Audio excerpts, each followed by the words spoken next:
Aloha, como mai, and welcome aboard the Just Cruisin' podcast. We're so glad you could join us this week. This podcast is being recorded on Thursday morning, October 29th, 2020. And the title of this podcast is The CDC Plays Trick or Treat with the Cruise Industry. So glad you could join us. I'm Larry Jackson, owner of Cruise Holidays of Viera, and I'll be your host for this week's podcast. And we're in a state of limbo still. I was hoping to have better news for you today. As we reported last week, we are still under a no-sale order from the CDC, which is set to expire on midnight of Halloween, the Saturday, October 31st. And it's in keeping with the CDC's normal protocol. They will not tell us anything or say anything in advance of the no-sale order expiring. And so we sit here and wait, as we have been doing for the last 7 months or so. Interesting article this week, and it's from the Maritime Sea Trade magazine, and it says, for U.S.-based cruise industry, a waiting game as the clock runs out on the no-sale order, and the U.S.-based industry anxiously awaits news. They go on to report that it's anyone's guess whether cruises may be able to start in December as lines hope. Now, not only do we have the no-sale order on extending through October 31st, which was the third time it's been extended, but we also have the voluntary suspension by most major cruise lines through the end of through the end of November. November 30th right now is when their voluntary suspension is set to expire. The article goes on to say major U.S.-based companies are listing sailings from December, and many have now positioned their ships in the Bahamas/Caribbean, though there's still time to bring back vessels from further afield where some may be taking on crew. In other words, we could put crew on board ships in the Philippines, let's say, and bring them over to Florida to begin sailing. It's been 2 weeks since there was a call by Vice President Pence, along with the CDC, Health and Human Services Secretary Alex Azar, and the Healthy Sail Panel to propose the protocols from the cruise industry for restarting cruises. One of the things that's been noted now, the Healthy Sail Panel, when they recommended their protocols, they based it upon not the number of cases or outbreaks of the coronavirus or the COVID-19 in the United States, but basically on whether the cruise lines could provide a healthy environment that could safely transport passengers without increasing the levels of the COVID-19 or risking people catching it. And now we keep getting these news reports that because of the increased cases, which mostly has to do with increased testing, our mortality rate is the same or less than it was during the last 4 or 5 months. But anyway, that's causing the no-sale order to be extended, but that should be having nothing to do with it. Now, one of the indications that we may have as to the way the CDC is leaning is since last week on October 21st, they did something unprecedented at the CDC in that they put out an advisory advising against all cruise travel worldwide. And this article states, while the cruise industry awaits a decision on the no-sale order for December, the CDC still recommends that travelers defer all cruise travel worldwide. The decision from the CDC to continue spreading this advice is surprising, to say the least. I agree with that. Whether the last advice will lead to a further extension of the no-sale order remains to be seen. Okay, what is the CDC saying? In its travel advice, which was updated, as I said, on October 21st, the CDC says that cruise passengers are at increased risk of person-to-person infection, and outbreaks of COVID-19 have been reported on several cruise ships. That's false. It is not. This is old information dating back to the March when we had the Diamond Princess in Japan. It is further stated that the CDC usually doesn't give travel advice on specific modes of transport, but has chosen to single out the cruise industry specifically in this case. Here's a quote. CDC typically posts travel health notices for countries and other international destinations, not transportation such as ships. Because of the unprecedented nature of the novel coronavirus pandemic and the increased risk of transmission of COVID-19 on cruise ships, the U.S. government is advising U.S. travelers to defer all cruise travel. Notice there is no evidence cited, no statistics cited as to why they feel that there is an increased risk of transmission of COVID-19 on cruise ships. Now, last week I received an email from one of our listeners stating that my podcast had become political because I had stated that it appears that Democrats don't like people cruising. And the reason I stated that was because the CDC appears to be very biased, totally unscientifically, because they will not release any science that states why they have this position with the cruise industry. So what else am I to think? And then when the vice president and the White House says, well, if you don't have any evidence to extend your no sail order, why are you doing it?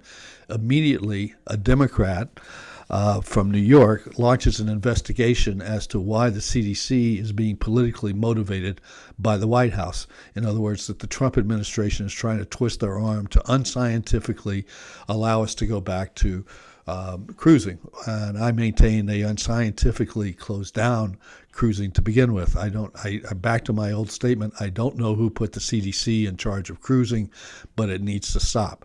The arguments they're making about cruising could easily be applied to airlines. The airlines have done a much better job of PR. I read a report this week that says flying on an airplane is safer than grocery shopping, with, again, no scientific basis. But when you put things out like this and you say cruise lines and cruise ships are horrible spreaders of infection, then that's the perception that you put out there. Now,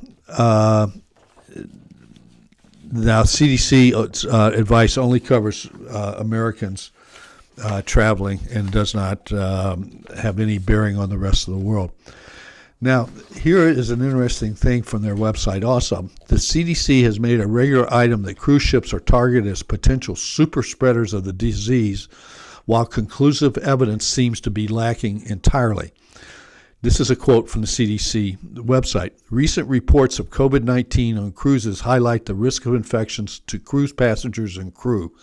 Like many other viruses, COVID-19 appears to spread more easily between people in close quarters aboard ships, not close quarters on airplanes and boats, my quotes. As the COVID-19 pandemic continues, there remains a risk of infected passengers and crew on board cruise ships. Clearly, the CDC has not been updating its website. Besides the few ships which have had to deal with outbreaks at the beginning of the pandemic, cruise lines have been operating in Europe over the last few months, have been successful in keeping the virus away. Only 2 instances have been known on board ships in Europe. Costa Cruises had 8 infections, and MSC had a possible infection, which turned out to be negative. Both ships dealt with the situation effectively, and no consequences were noted further. It is unclear why the CDC would say that cruise ships are a source of increased transmission risk. Okay, so all I can surmise from this type of information coming out of the CDC, politics like this destroys an industry. It destroys my livelihood that we have spent 17 years building a company that's being destroyed by people with no scientific basis to what they're saying. Then I have to only concur that it must be political. So if that's the case, you'll continue to hear political advice here on this podcast. And then further, this one really breaks my heart. Toxic. CDC staffers say morale inside public health agency has plummeted during the pandemic. One CDC staffer said a Trump victory in November could be a tipping point for a mass exodus of employees. Here's hoping so. Months of mixed messages, political pressure, and public gaffes about COVID-19 have caused morale at the Centers for Disease Control and Prevention to turn toxic, said 4 current and 2 former CDC staffers, all of which refused to give their names or be noted. This is an article by NBC News. Current and former CDC employees said that career staffers are still struggling to influence key decisions about the pandemic as new daily COVID-19 cases soar nationwide, but they are overruled by Trump appointees when politics intrude. Well, it's because they're making stupid decisions that adults have to supervise them. Most recently, they say they wanted to extend to the no-sale order for cruise ships through February. Instead, they say Vice President Mike Pence's office pushed for the order to expire, which stands to benefit 21,000 cruise industry workers in the swing state of Florida. Also, when they asked for the extension to February, they had no scientific basis. They had not seen the Healthy Sail Panel's recommendations for protocols. They totally ignored all of the things that the cruise lines have proposed to make cruising safe and wanted to extend it for several more months. A White House official said that when the CDC proposed an extension of the no-sale order, it seemed arbitrary, and they provided no metrics or data as to why. Okay, so that's the problem we're having. Well, thank you for joining us here on Just Cruisin'. Our podcast is brought to you every week by Cruise Holidays of Viera. We are a boutique cruise planning store located in Viera, Florida, which is right next to Port Canaveral. We have extensive history and experience of travel. My wife Linda and I are the owners of the agency, along with our other employee Wendy. We endeavor to make sure that you have the very best cruise or vacation travel plans that can possibly be made. We not only have experience traveling all over the world, we've been on over 130 cruises in the last 17 years. And were we sailing, we would be out there right now trying different cruise lines so that we have the experience to report back to you about the cruise lines. And it makes a big difference. If you've been on a cruise line, it's easier to recommend it to somebody because I know the style, I know the way the ships are, and I want to make sure the cruise lines fits your type of travel, not the other way around. Because if you're on the wrong ship, on the wrong itinerary, on the wrong cruise lines, and you have wasted 2 weeks of your life and a lot of vacation dollars, then that to me is a sin. And so we want to make sure that you have the very best vacation you can. You can reach us by calling us at 321-242-1331 or go to our website, justcruisinviera.com. We'd be honored to help you plan your next vacation. All right, back to the news of the week. Another article, this one from Barron's, says U.S. cruise line sailings likely won't resume until March. Now, that kind of coincides with the February date that the CDC has kind of floated out there, I guess is the best way of putting it. And they are citing a stock analyst research company who said that that the worry is that what's going to prevent us from starting cruising again is the reports of the cases surging and spiking in the United States, even though most of this is a result of increased testing. But the psychology of it and the way the press reports it makes it even more negative for people to consider cruising again, and of course influences people at the CDC. So they also note in this article, which I think is kind of interesting, that when the Healthy Sail Panel made their proposals to the White House and to the coronavirus task force, they didn't mention vaccines.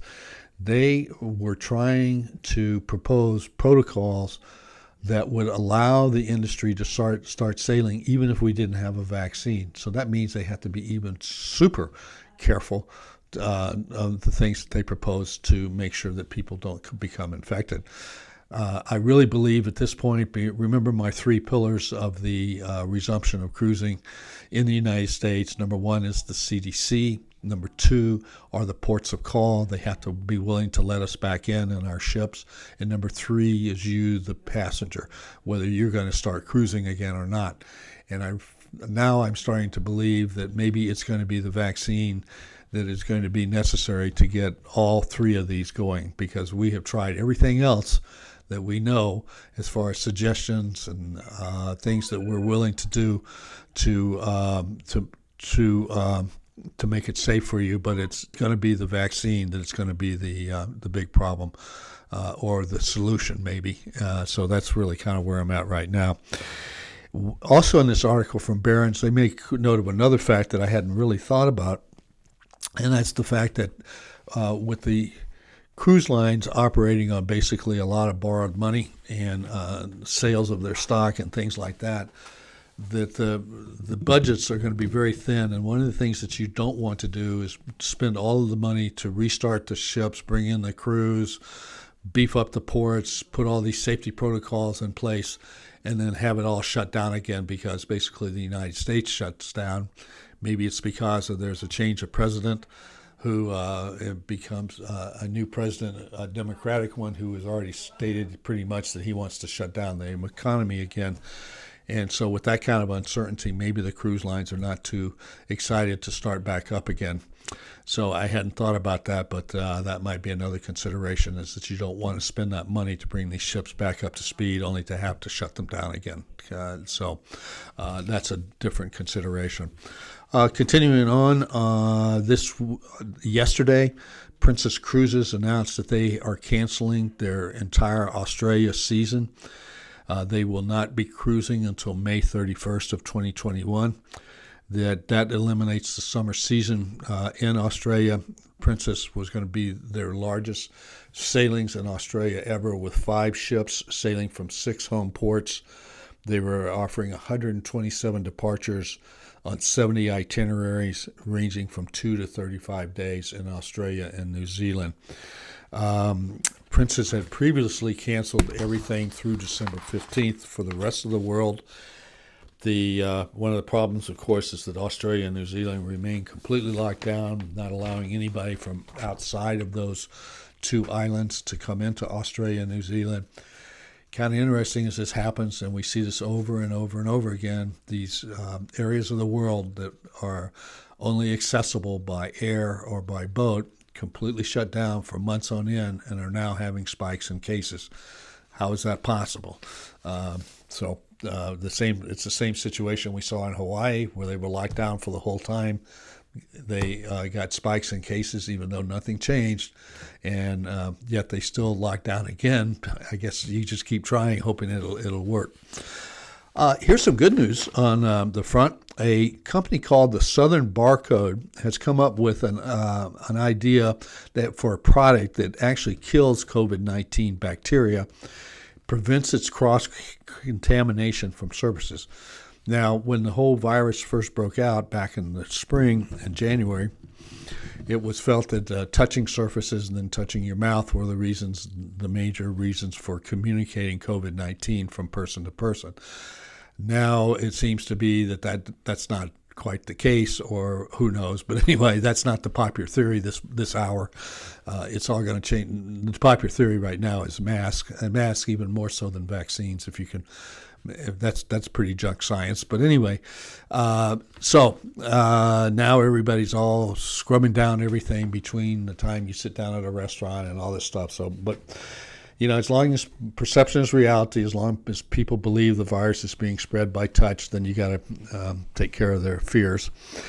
What the Southern Barcode Company has done is they have an antimicrobial film that can be used on door handles, door push plates, tabletops, and other surfaces. The film contains silver nitrate that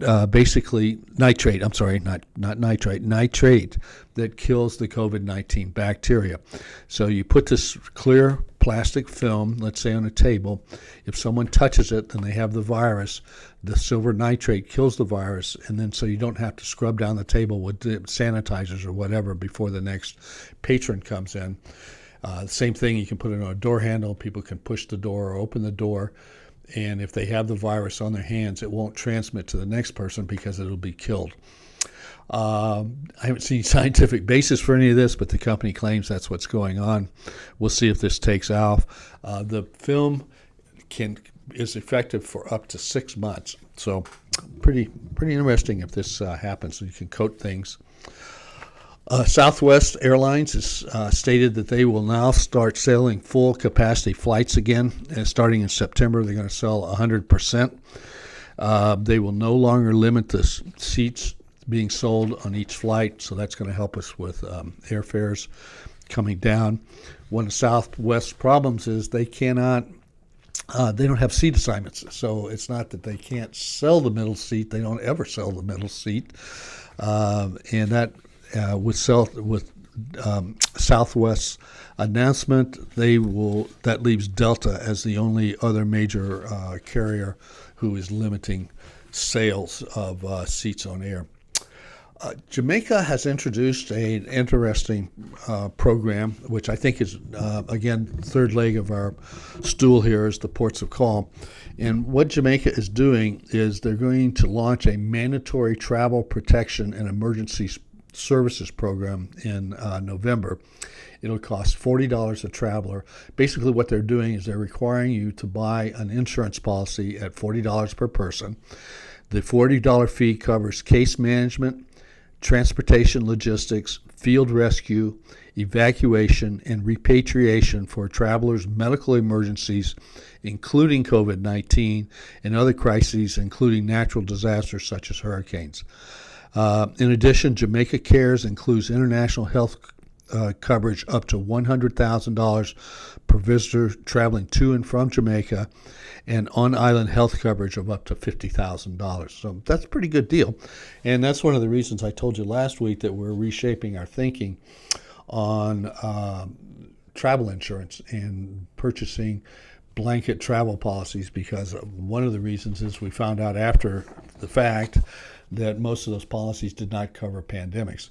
So we are seeing more and more MSC is requiring an insurance policy for their cruises in Europe, and so we might see this as a developing trend where there's actually a COVID-19 insurance policy, which is another reason that you need a travel agent when you're planning your cruise. It's not just a matter of going online, searching around for the cheapest cruise you can find. You also are going to need advice on things like insurance, health protocols, and what you need to do to travel. So please, if you haven't used travel advisors in the past, I want you to consider doing so in the future. And if anything goes wrong, remember you have a travel advisor at your side that can help you. And a lot of things went wrong during this pandemic. I can tell you we have spent hours upon hours on the phone with cruise lines, travel companies, tour companies, trying to get refunds, making sure the refunds were correct, having to go back and get more refunds, having refunds changed because they were incorrect. All of this we did as a service to our clients, even though we didn't make a single dime on many of those vacations, because when they were canceled, the companies did not pay the travel advisors. Well, Hawaii, another piece of good news, another plus here. Speaking of Hawaii, I want to remind you that Cruise Holidays of Viera is a Hawaii destination specialist designated firm. Linda, my lovely and gracious wife and the co-owner of Cruise Holidays of Viera, and I lived in Hawaii for over 25 years. Our grandchildren live there, our children live there, our nieces, brothers, sisters all live in Hawaii, or many of them live in Hawaii. We go back there at least once a year, and many times more than that, so we keep track of the islands and what's going on in the islands. We escort a cruise tour there every year. And hopefully we'll get to do that again someday when we resume travel or cruising. But we are experts in travel to Hawaii, and we would be glad to assist you, whether you want to go to Hawaii to take a cruise, whether you want to just go to Maui and kick back for 7 days, or if you want to go island hopping and see all the islands. We know the islands like the back of our hands. We know the people, the history, and we can really enhance your travel to Hawaii. So please give us a call. Cruise Holidays of Viera, 321-242-1331. Go to our website, justcruisinviera.com, or just Google Cruise Holidays of Viera. So Hawaii, on October 21st, began a new program allowing people to come back to Hawaii, to fly there without having to go to a 14-day quarantine once they arrived. The way this works is that a traveler has to receive a negative result on a coronavirus test taken within 72 hours prior to arrival in Hawaii, and they won't have to be quarantined. During the first 5 days of the program, they saw the arrival of 21,681 visitors to the islands. Now, to put that into perspective, that matches the 22,000 that arrived for the whole month of August. This happened in 5 days. They had 21,000, and the whole month of August they had 22,000. But listen to this. This pales into that last year Hawaii had roughly 29,000 per day passengers, 29,000 passengers per day arriving in the islands. So in 5 days they had 21,000. But the program worked pretty good. On the first day, they got about 10,000 people, which is about, I think, 8,000 more than they expected. There were some long lines. They got 84% of the people got through without having to go to a quarantine. In addition to the test, the negative test within 72 hours, you have to go and download their website, their app that's called Safe Travels Hawaii. And that includes contact information, where you're going to be in Hawaii, test results, and a health questionnaire. So let's hope Hawaii, it's such a major industry in Hawaii. It's responsible for so much of the income there. And speaking of Hawaii, a little departure from the coronavirus here. Since we got some time and nothing else is going on in the cruise industry, I wanted to do a little session here on the Jones Act, or also what is known as let me get you the official name here. It is the Federal Passenger Vessel Services Act, an act that was adopted in 1886. Now, many of you who have known me for many years have known that I am really a huge opponent of this law. It limits so many things from an economic standpoint for the citizens of Hawaii, for what they pay in cost of living, and all of this will be clear to you as we go along, and to what it does to the cruise industry and how much more the United States could benefit from the cruise industry if we didn't have these two stupid laws in effect that nobody seems to be willing to reform or to repeal. And so I wanted to look at, there's an organization in Hawaii called Grassroots Institute of Hawaii, and they did an in-depth study of this, I'm going to call it the Jones Act. It's not really, there are two laws in effect here. There is the PVSA, and that's the Passenger Vessel Services Act. And the Vessel Services Act covers passengers. The Jones Act covers merchandise or goods. That the PVSA was enacted in 1886. 1886, guys. The Jones Act was instituted in 1920. And what it does, it tells you that the transport of passengers or goods between U.S. ports can only be done by certain vessels and have certain restrictions. So the basis of this study that the Grassroots Institute of Hawaii did was to look at how this act has impacted tourism in Hawaii, and you can translate this to almost any seacoast in America. You can translate this impact to San Francisco, to Seattle, to here at Port Canaveral, to Charleston, to New York City, to Boston. All of the ports of call in the United States are impacted by the Jones Act and the PVSA. Okay. It requires ships that being used in coastal trade be U.S. flagged and built, at least 75% owned and crewed by Americans. Okay, so any vessel that operates within the United States solely has to be built in the United States, owned by a U.S. corporation, and crewed by U.S. citizens. Okay, that's what these acts do.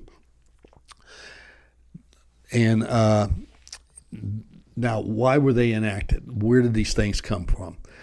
Its intent when enacted was to protect the U.S. maritime industry from foreign competition. This allegedly was to support national security by ensuring the existence of U.S. shipyards and qualified mariners. But it hardly fulfills that intent now. No blue water ocean-going cruise ships have been built in America in over 60 years. So the theory behind the Jones Act and the PVSA was this: if we don't build ships in America, our shipyards, our maritime will go by the wayside, and we'll only be able to buy ships and build ships from people who build them in foreign lands. That means our defense industry, suppose we went to war and we had to have a whole bunch of ships. We had no shipyards. We had to look to overseas. The overseas people wouldn't build ships for us, and America would be at risk nationally. Okay, that's not what happened. Okay, that was the intent of the whole thing. And as many times in Washington, good intentions don't actually prevail. Okay. Let's look at the PVSA of 1886, and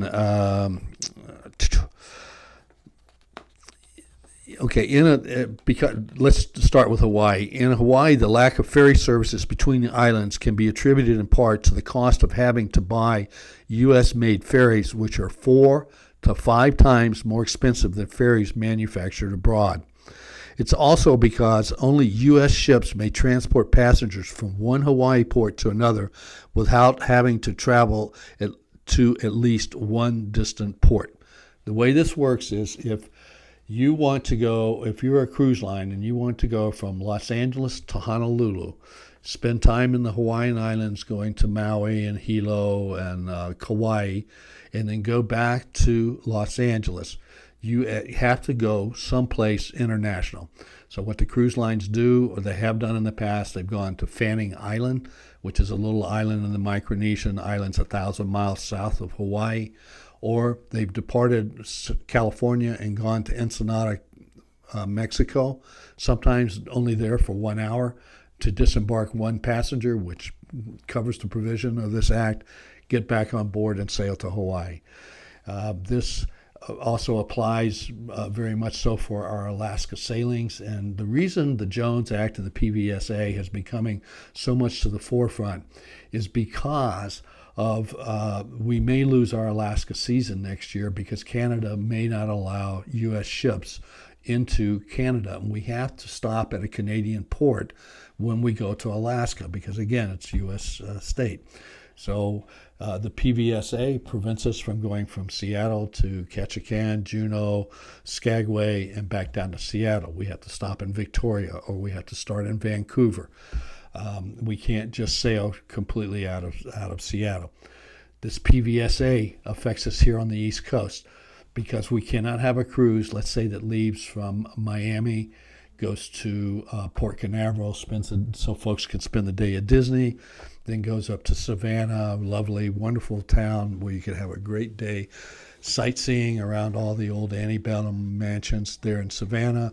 Next day, going up to Charleston, getting some she crabs soup and some shrimp and grits, and then wind up in New York City, go to a play that night, get back on the ship, and cruise back to Port Canaveral. So you can see all the possibilities of the different types of cruises we could have in the United States if we didn't have this restriction on having to have foreign flagged ships or foreign built ships didn't have to go to a foreign port. It would be a tremendous boon for our tourism industry. It would be something that could be really needed, especially because we are so decimated by this pandemic. And it's time to really repeal this whole PVSA. Not only that, what it would do to the cost of living in Hawaii is just incredible. It would lower the average cost of a family in Hawaii about $10,000 a year just on what they purchase in goods. So this thing continues. Okay, I'm going to go back to the article. Under this 134-year-old mercantilist legislation, foreign cruise liners are allowed to pick up passengers at a Hawaii port and cruise in Hawaii waters, but their passengers may not go ashore until they are returned to the ports from which they started, unless their ships stop at a faraway foreign port such as Fanning Island. A voyage in violation of the PVSA requirements can be fined $798 per passenger. We I'll tell you a story about the PVSA. One year we had our Military Officers Association cruise, and we cruised out of Fort Lauderdale on Holland America, and we were going to Bermuda. And along the way, we stopped in Charleston, South Carolina, and we were on our way to Bermuda. Well, before we could get to Bermuda, a foreign port, the only foreign port we had on our destination, a hurricane started and went into the Bermuda, and we could not get into Bermuda because the buoys and channels had changed and they had to be resurveyed before they had a cruise ship go in there. So we returned to port. We came to Port Canaveral, which was our next destination. Nobody was allowed to get off the ship in Port Canaveral and go to their home, even though we lived right here at Port Canaveral, without being fined, because we had one more international stop, which we added, which was Nassau, Bahamas. So we had to take the ship over to Nassau, even for a few hours, and then come back to Fort Lauderdale before we could disembark and go home. So that's the kind of hoops we have to jump through because of this stupid law. Let's see. Only full repeal allowing foreign-owned and foreign-flagged companies to carry passengers between U.S. ports at will would more fully serve the goal of open competition and greater prosperity for American tourism. This says Hawaii's economy, but it's for all American tourism. Before the coronavirus lockdown, more than 20 cruise lines qualified as American-owned. But besides the Pride of America, the Pride of America is a interesting exemption to the PVSA. The Pride of America is the ship that's owned by Norwegian Cruise Lines. It is the only American-flagged blue water cruise ship in the world. It is the ship we take every year when we do our cruise tour in Hawaii, because it allows us to go to all the islands without having to go someplace else. And inter-island travel by boat is much the superior way to go, as opposed to flying with all the airports and security and things like that. So here's a little history about the Pride of America. Its construction began in 2001 at a U.S. shipyard, but despite $185 million in federal subsidies, the shipyard was unable to finish the vessel. Even with $185 million of subsidies, it's so expensive to build a ship in the United States that they couldn't finish the ship. The half-completed Pride of America was towed across the Atlantic to be completed in Germany for Norwegian Cruise Lines. Subsequently considered foreign-built, the ironically named Pride of America required an exemption to operate in the U.S. waters. So in 2003, its owner sought and obtained such an exemption, not only for the Pride of America, but for two other foreign-built ships as well, the Pride of Hawaii and the Pride of Aloha. Now, what happened was the three ships went to Hawaii. The Pride of Aloha and the Pride of Hawaii had their casinos taken off because casinos are very verboten in Hawaii. Hawaiians will bet on anything in the world, but they don't have any legalized gambling. It's also the reason on any given day about a third of Las Vegas's population is from the Hawaiian Islands, but that's another story. Anyway, they originally had three ships in Hawaii. It turned out to be way too much capacity for the demand there, and so Norwegian Cruise Lines removed the Pride of Hawaii and the Pride of Aloha, renamed the ships, put the casinos back on, and put them back into service in the Norwegian Cruise Lines fleet. And that caused the price of the Hawaiian cruise, the 7-day cruise, to basically triple, because this is a great indicator of when you have capacity, pricing gets lowered. And that's what would happen if more foreign carriers, cruise lines, could sail in Hawaii exclusively and didn't have to go to foreign ports. And the lesson here is that competition typically results in lower prices. The competition in this case consisted of ships within the same company, and then when the Pride of America was left as the only PFSA qualified ship in Hawaii, there was no incentive for its owner to keep fares low. Just prior to the coronavirus lockdowns, a 7-night cruise on the Pride of America cost roughly the same or more than a 15-night cruise on Princess Cruises' own ship, California to Hawaii and back via Ensenada. And this didn't take into account the airfare to get to Honolulu. So Okay, what's been happening? What's been done over the years to try to get rid of this PVSA and this Jones Act?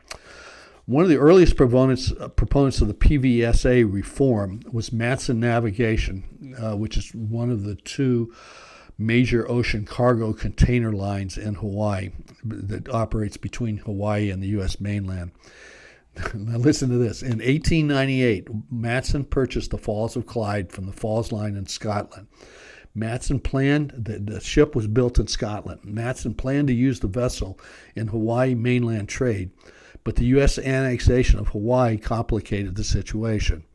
In 1900, the Hawaiian Organic Act, which governed the new territory, exempted certain vessels, including the Falls of Clyde, from the PVSA requirements.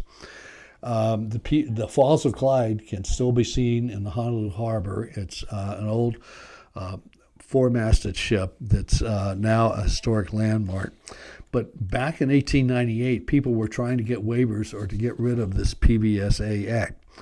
Another reform occurred during the height of World War I. On October 5th, 1917, Congress unanimously voted to suspend the nation's coast-wide shipping law as it applied to all U.S. coastal trade, excepting Alaskan commerce.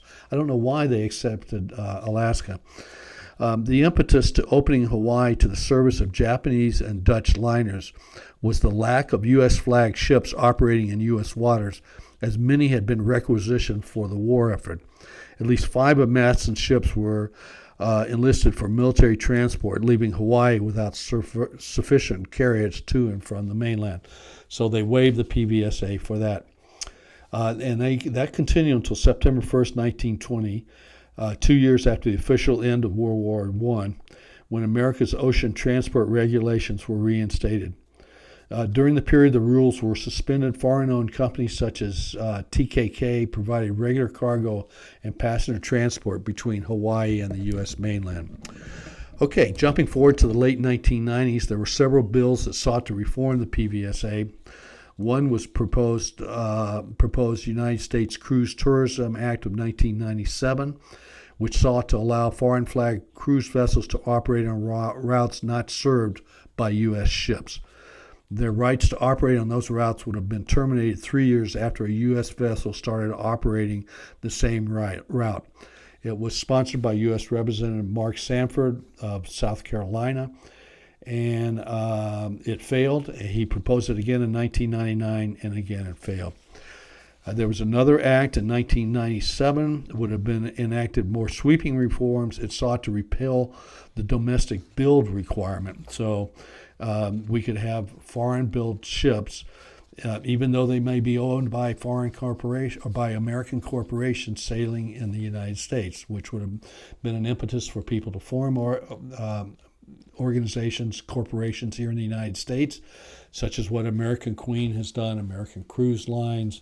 There have been several that have tried that are operating on the rivers in the United States, such as the Mississippi and the Columbia and Snake Rivers.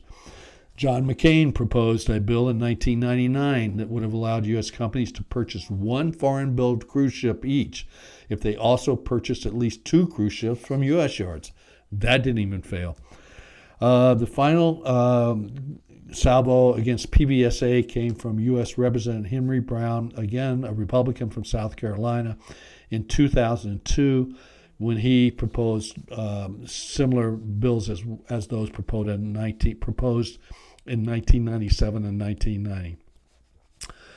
So now this is interesting. When Disney decided to go into the cruise business, they decided that they were going to try to get American-built ships so that they'd be able to operate in the USA. PBSA was encouraging U.S. cruise line companies to look abroad for new ships. At a 1998 congressional hearing, U.S. Representative Nick Smith, Republican of Michigan, cited Disney's interest in building PBSA-compliant ships. However, when they solicited over $1 billion in contracts, not a single U.S. shipyard would even bid on the projects. The ships were subsequently built in Italy. So there's the problem. We are requiring ships be built in the United States. The cruise the shipbuilding industry can't even come close to what foreign entities can do in building ships. And so it's just completely economically infeasible for us to operate under the PBSA. Well, who is benefiting from the PBSA? It's not American shipbuilders. It's not American crew members. It's not American cruise lines. It's ports of call like Vancouver. Because of the fact that we have to go to Vancouver, or a lot of our ships go to Vancouver in order to sail in Alaska, the primary reason for rapid growth as a cruise capital is the U.S. Passenger Service Act. Today, our coastwise trade laws benefit Canada by incentivizing cruise lines to bus passengers from Seattle to Vancouver, 30-minute trip, before embarking on cruises to Alaska. And it's estimated that Vancouver gets about $3 billion worth of economic benefit from having cruise ships go to Alaska. And here's who doesn't benefit. U.S. ports. The cruise docks of San Diego sit vacant 90% of the year. Meanwhile, 80 miles south, Ensenada receives more than 3 times as many passengers as San Diego, and many more than New York, New Orleans, and Boston. Vancouver hosts 3 times as many sailings as Seattle. Since cruising generates an estimated $3.2 billion for Canada's ports, it's no surprise that the Canadian government lobbies to preserve the PBSA. Without the PBSA, dozens more cruises would depart daily from U.S. cities such as New York and Seattle, and the hundreds of millions of dollars generated from these voyages would stay within the U.S. economy, providing thousands of portside jobs for longshoremen, loading cargo, bellhops, tour guides, taxi drivers, and local farmers, supplying fruits and vegetables for all those you-can-eat buffets. And of course, each stop would generate revenue for U.S. cities and port fees, as well as local and state local and state taxes. Well, to sum this up, I think basically we understand what would happen without the PBSA, but here is the reason, and I'm going to quote a congressman who is from Hawaii. He's a Democrat. Ooh, what a surprise. His name is Brian Schatz. And this is what he says about the PBSA, and this reflects the attitude of most of Congress. I support federal policies that protect and support our nation's maritime industry. I will also continue to uphold policies that support a strong U.S. domestic shipbuilding industry base, which is critical to our national security and helps us sustain a fleet of vessels that can provide a reliable trade of perishable and non-perishable goods to Hawaii. Not one single thing he said is true. None of that is happening. We are not what sustains military or shipbuilding in the United States as military ships being built here. So there you have my little soapbox on the PBSA. I always call it the Jones Act. For many years I've been incorrect. There are 2 acts that we need to reform: the Jones Act for cargo, the PBSA for passengers. Well, I hope you enjoyed that little dissertation. I hope you'll keep that in mind in the future when you're talking to congressmen, and we really need to get a lobby effort going to have this stupid law that dates back almost 100 and over 134 years, and get that off the books. And especially I think this is important because now a lot of you are going to feel more comfortable cruising in America than you will going to a foreign destination. And this would be a great opportunity for us to hugely increase our cruising in America.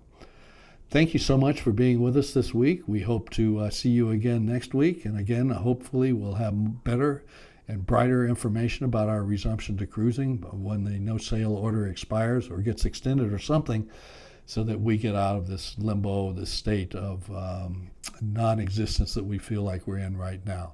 Until we see you again, keep on cruising.